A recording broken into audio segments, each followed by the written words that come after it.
नमस्कार. सह्याद्री न्यूज नेटवर्कमध्ये आपले स्वागत आहे. श्री क्षेत्र कोडीत येथे श्रीनाथ म्हस्कोबा महाराजांचा पुनःप्राण प्रतिष्ठापना सोहळा उत्साहात. श्री क्षेत्र कोडीत येथील श्रीनाथ म्हस्कोबा महाराजांच्या पुनःप्राण प्रतिष्ठापना ब्रह्मकलशोत्सव व महायज्ञ समारंभ मोठ्या उत्साहात पार पडत असून परिसरात भक्तिमय वातावरण निर्माण झाले आहे. या सोहळ्यानिमित्त विविध धार्मिक कार्यक्रमांचे आयोजन करण्यात आले आहे. अखंड हरिनाम सप्ताह व भव्य कीर्तन महोत्सव रंगतदार वातावरणात सुरू असून भाविकांचा उत्स्फूर्त प्रतिसाद लाभत आहे.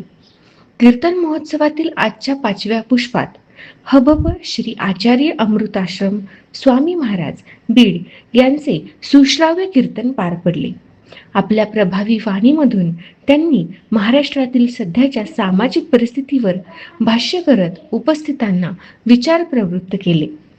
या 10 दिवसांच्या सोहळ्यात सहस्त्रचंडी यज्ञ, अतिरुद्र स्वाहाकार, लक्षमोदक हवन, गणेश याग, विष्णू याग, वेदपारायण तसेच होम हवन, अखंड हरिनाम सप्ताह व कीर्तन महोत्सव अशा विविध धार्मिक कार्यक्रमांचे आयोजन करण्यात आले आहे. श्रीनाथ देवस्थान ट्रस्टचे अध्यक्ष बाळासाहेब बडदे यांनी माहिती देताना सांगितले की या महोत्सवात महाराष्ट्रातील अनेक नामवंत कीर्तनकार सहभागी होणार आहेत. तरी सर्व श्रीनाथ भक्तांनी या पुनः प्राण प्रतिष्ठापना ब्रह्मकलशोत्सव महायज्ञ सोहळ्यास उपस्थित राहून दर्शनाचा लाभ घ्यावा असे आवाहन ट्रस्टच्या वतीने करण्यात आले आहे. आपण पाहत आहात सह्याद्री न्यूज नेटवर्क. आमच्या चॅनलला लाईक व सबस्क्राईब करायला विसरू नका. धन्यवाद. सई सर्जाचं चांग भले. आज आपल्या श्री क्षेत्र कोडीत येथे जो सुवर्ण कलश अभिषेकाचा सुवर्ण कलश ब्रह्मोत्सवाचा जो कार्यक्रम चालू आहे, आज महाराष्ट्रातील असेल, महाराष्ट्र बाहेरील असेल, सर्व तमाम लोकांना, सर्व भाविकांना नम्रतेची विनंती की जो आपला एवढा मोठा ना भूतो न भविष्य असा जो कार्यक्रम चालू आहे, या कार्यक्रमामध्ये आपण एक वेळ कोण दर्शनाचा लाभ घ्यावा व आपले जे होम हवन चालू आहेत या होम हवनामध्ये आपला सहभाग असावा किंवा आपली उपस्थिती ही 1 दिवसाकरता तरी असावी. कीर्तन महोत्सव आहे, कीर्तन महोत्सवाला पण आपली जी उपस्थिती आहे ती असावी. ही सर्व महाराष्ट्रातील तमाम लोकांना, जनतेला, सर्व भाविक भक्तांना ही नम्रतेची विनंती. नाथ साहेबाचे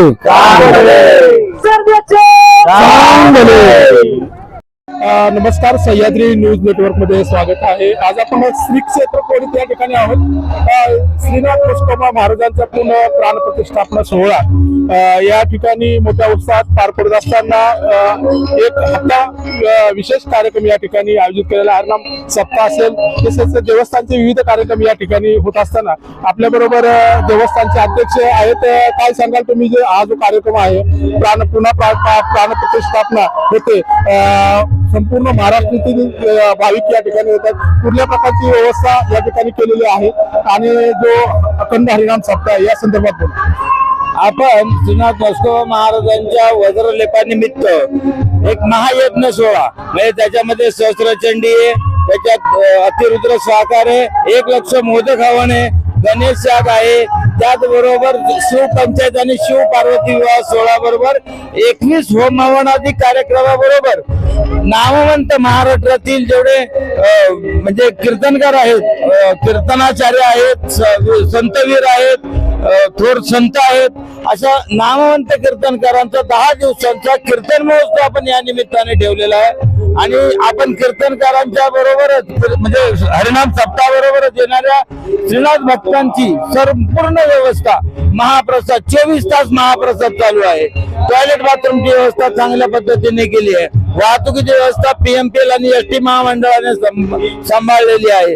त्याचबरोबर दर्शन रांगा आणि जागोजागी मंडप, कीर्तनाचा मंडप जर बघाल तुम्ही तर जवळजवळ 10,000 लोकांसाठी असा 2 प्रकारचा कीर्तन मंडप आपण ठेवलाय. त्याबरोबर वारकरी मंडप वेगवेगळा आहे. त्याचबरोबर यजमानांनाही राहण्याकरता व्यवस्था केलेली आहे. त्याचबरोबर 125 ब्राह्मण जे आहेत त्यांची सुद्धा राहण्याची व्यवस्था आणि भोजनाची व्यवस्था, त्याचबरोबर यज्ञकर्मासाठी बसणाऱ्या जे काही यजमान मंडळी आहेत त्यांची सुद्धा आपण मंडपामध्ये राहण्याची, जेवणाची आणि सर्व व्यवस्था आपण केलेली आहे. कोणी यावं आणि कधी यावं, काही सगळ्या प्रकारची व्यवस्था आम्ही देवस्थान ट्रस्ट आणि ग्रामस्थांतर्फे करण्यात आलेली आहे.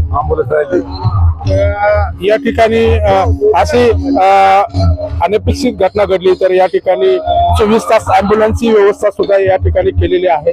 आणि कुठेतरी श्री क्षेत्र कोडीत या ठिकाणी संपूर्ण महाराष्ट्राचं कुलदैवत श्रीनाथ म्हस्कोबा जोगेश्वरी या मंदिरामध्ये पुन्हा प्राण प्रतिष्ठापना साजरा होत असताना संपूर्ण महाराष्ट्रातील भाविक या ठिकाणी येत आहेत. याचबरोबर या ठिकाणची व्यवस्था या ट्रस्टच्या माध्यमातून योग्य तिथे परिस्थिती तयार करताना कुठेतरी कुणाचीही गैरसोय होणार नाही याची काळजी संपूर्ण ट्रस्टच्या वतीने घेण्यात येत आहे. आपण पाहता आपल्या बरोबर या ठिकाणी भाविक आहेत. तुमचं नाव सर? सुरेश कोमन. काय वाटतं? पिंपळे, तुम्ही वडगाव दायरीचे? नाही कोमन पिंपळे. पिंपळेचे. सर काय सांगाल तुम्ही? मोठा कार्यक्रम आणि तालुक्यात मोठा कार्यक्रम, 10,000 रुपयाची आत्ताच देणगी दिली. काय वाटतं तुम्हाला या ठिकाणी? तालुक्यातल्या सगळ्या लोकांनी यावं आणि कार्यक्रमाला हजेरी लावून सगळ्यांनी उपस्थिती सगळ्यांचीच पाहिजे तालुक्यात. अच्छा, म्हणजे थोडक्यात तुमचं काय मत आहे याबद्दल? नाही, मताचा विषय चांगलाच आहे, त्यात काही विषय नाही. पण एकदम अतिशय सुंदर असा कार्यक्रम चाललेला आहे. व्यवस्थित अध्यक्षांच्या ह्यांच्या खाली म्हणजे एकदम सुंदर टीम चाललेली आहे. त्याच्यात काय नाही, अतिशय म्हणजे व्यवस्थित असा कार्यक्रम चाललेला आहे. नियोजन चांगलं आहे. त्यांच्याबरोबर त्यांचे सहकारी आहेत, अध्यक्षांच्या बरोबर त्यांचे सगळे गावकरी सगळे त्यांनी आधी म्हणजे एकदम सुंदर कार्यक्रम चाललेला आहे. त्याबद्दल काही तसं हीच नाही. त्यांचं मी चांबळे ग्रामस्थांच्या वतीनं आभार मानतो मी उलट. ओके, धन्यवाद. काय वाटतं तुम्हाला? ह्या कार्यक्रमाच्या निमित्ताने हे असा कार्यक्रम आहे सर की हा अख्खा पुणे जिल्ह्यामध्ये काय एवढा मोठा हा कार्यक्रम पहिल्यांदाच या ठिकाणी होतो. याच्या अगोदर 2009 साली असाच कलशारोहणचा मोठा कार्यक्रम झाला. त्यावेळेस 4-4, 5-5 लाखांनी इथं भाविक आलते.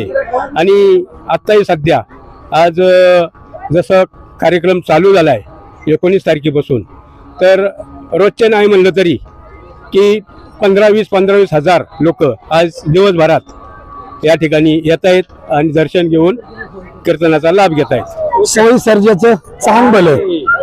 आज आपल्या श्री क्षेत्र कोडीत येथे जो सुवर्ण कलश अभिषेकाचा सुवर्ण कलश ब्रह्मोत्सवाचा जो कार्यक्रम चालू आहे, आज महाराष्ट्रातील असेल, महाराष्ट्र बाहेरील असेल, सर्व तमाम लोकांना, श्रीनाथ भाविकांना एक नम्रतेची विनंती की जो आपला एवढा मोठा ना भूतो ना भविष्य असा जो कार्यक्रम चालू आहे, या कार्यक्रमामध्ये आपण एक वेळ कोणा दर्शनाचा लाभ घ्यावा व आपले जे होम हवन चालू आहेत या होम हवनामध्ये आपला सहभाग असावा किंवा आपली उपस्थिती ही 1 दिवसाकरता तरी असावी.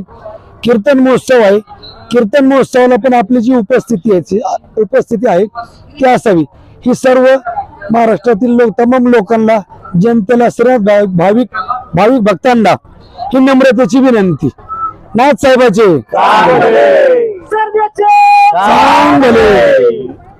लेपण, चांदीचे डोळे, समोरच्या चरण पादुका, त्याला केलं मखर महिराप पाहिल्यानंतर माझं अंतःकरण हेलावून गेलं.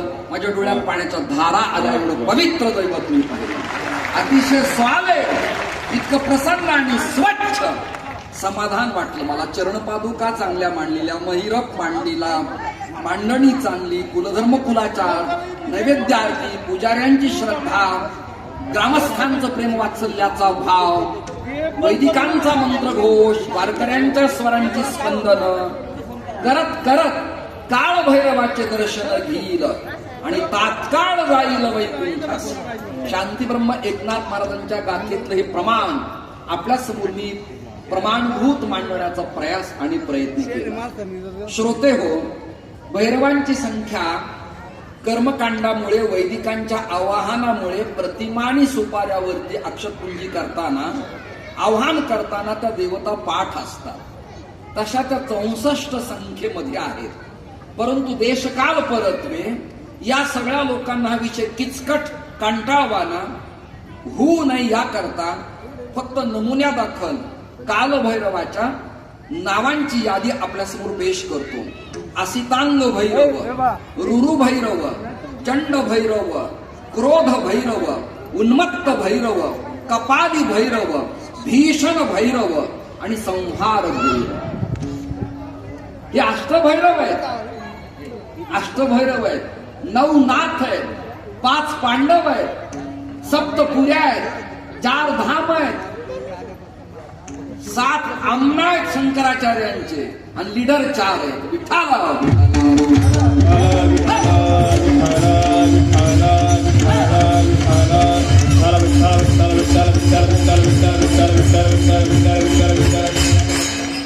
या आषाढी देशकालाच्या प्रकरणामध्ये